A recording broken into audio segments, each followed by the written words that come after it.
Akhirat itu untuk orang-orang yang bertakwa, iman, bertakwa.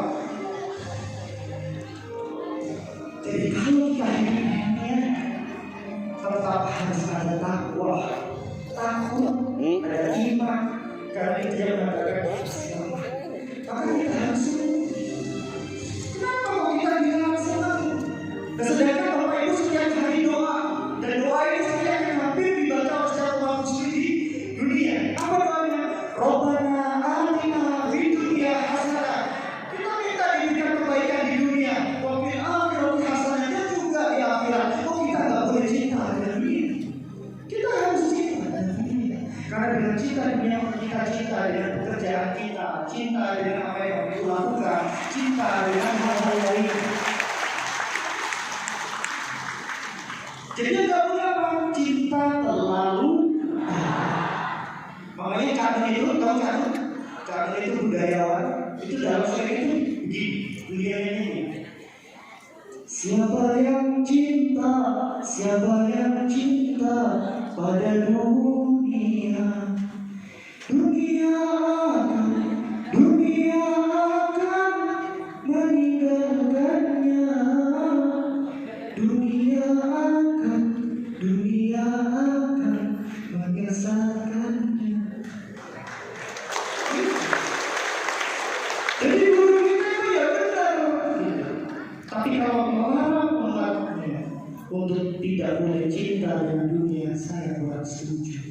Karena kita butuh cinta itu untuk mendapatkan ridho Allah Subhanahu wa Ta'ala.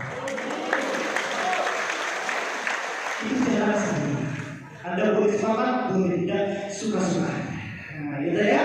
Ini diri kita. Yang kita tidak bahagia, maka kita harus senang dengan apa yang kita lakukan. Bapak Ibu ada di tempat yang harus senang. Bapak Ibu dilatih dengan para di sini untuk menjadi berhasil, sukses saya. Harus senang. Senang, harus bahagia, harus happy.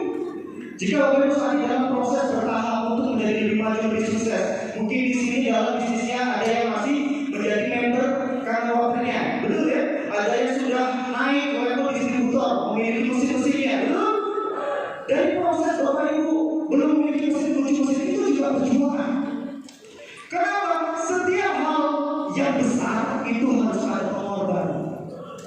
Harus ada pengorbanan. Maka ketika ingin berhasil, kita harus berani.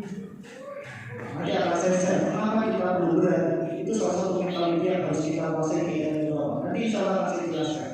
Oke? Are you ready? Lanjut? Maka lihat sebuah data.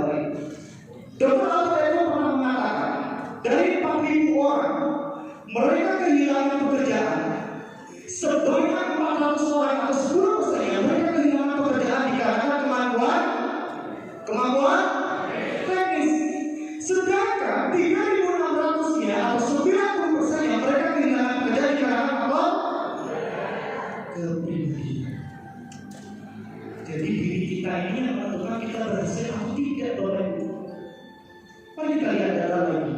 Penelitian yang dibuatkan oleh Institut Teknologi of Carnegie yang menjelaskan bahwa dari 10.000 orang sukses, sebanyak 15% yang mereka sukses karena kemampuan.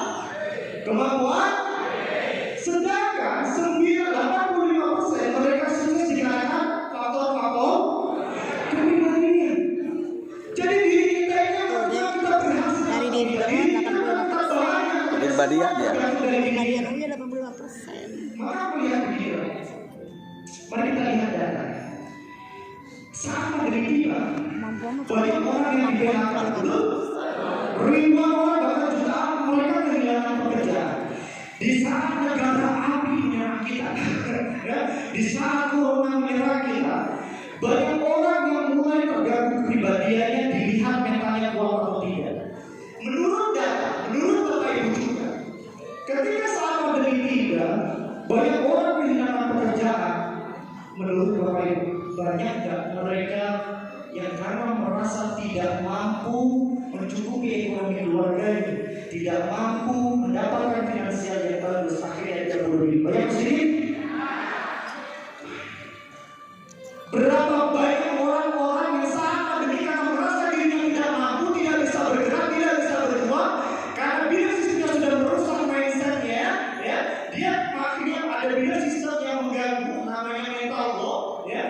yang tidak mau berkembang, akhirnya apa?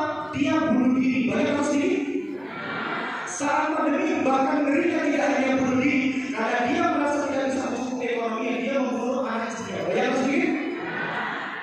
Yang kedua, di saat pandemi, tadi kan dia saat pandemi ketika orang sedang jatuh, sedang kebingungan, banyak gak mereka yang mencari peluang dan akhirnya mereka berhasil saat pandemi ya? Banyak gak yang antara mereka saat pandemi karirnya makin rusak? Banyak gak di saat pandemi mereka net mobilnya semakin bagus? Jadi kedua ini siapa yang menentukan? Jadi hidup ini perlu perjuangan. Gak ada hidup yang gak berjuang. Saya mau tanya, dalam hidup tujuan akhirnya Bapak Ibu inginkan apa? Bahagia. Tujuan akhirnya Bapak Ibu cari surga.